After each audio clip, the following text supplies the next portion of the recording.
जय हिंद मित्रांनो, तुमचा महा government exam या यूट्यूब चॅनलवर स्वागत आहे। तर आपण काही वनरक्षक भरतीमध्ये विचारण्यात आलेले असे काही महत्त्वाचे प्रश्न बघणार आहोत, जे की तुमचे येणारे 2025 मध्ये ही प्रश्न खूप इम्पॉर्टंट असेल। तर व्हिडिओला शेवटपर्यंत बघा। तर चला सुरू करूया। पहिला प्रश्न आहे, पुढीलपैकी कोणत्या वनस्पतीपासून तेल मिळवता येते? कोणत्या वनस्पतीपासून तेल मिळवता येते? तर याचा करेक्ट आन्सर असेल ऑप्शन क्रमांक सी, ए व बी। महुआ आणि एरंडा या दोन्ही वनस्पतीपासून तेल मिळवता येते। पुढचा प्रश्न, काथ कोणत्या झाडापासून मिळतो?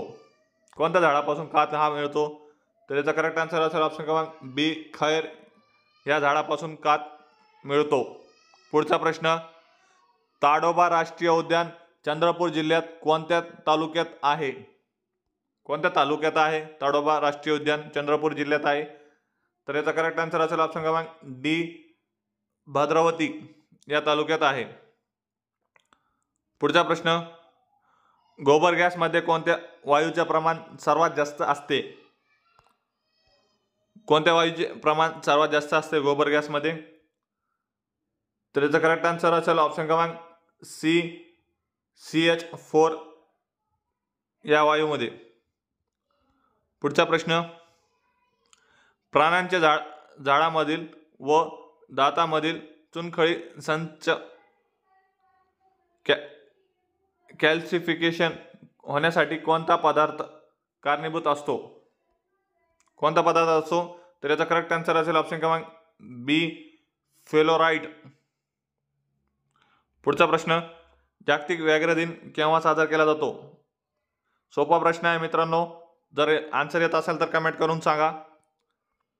तर याचा करेक्ट आन्सर असेल ऑप्शन क्रमांक ए, 29 जुलै रोजी जागतिक व्याघ्र दिन म्हणून साजरा केला जातो। पुढचा प्रश्न, खालीलपैकी कोणत्या वर्षी वन्यजीव संरक्षण कायदा करण्यात आला? कोणत्या वर्षी करण्यात आलेला वन्यजीव संरक्षण कायदा?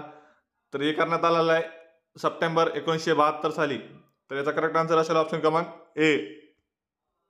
पुढचा प्रश्न, खालीलपैकी कोणता हरितगृह वायू नाही? तर याचा करेक्ट आन्सर असेल ऑप्शन क्रमांक सी, हायड्रोजन ही हरितगृह वायू नाही। पुढचा प्रश्न, खालीलपैकी जागतिक स्तरावर हरितगृह वायूचे सर्वाधिक उत्सर्जन करणारा देश कोणता?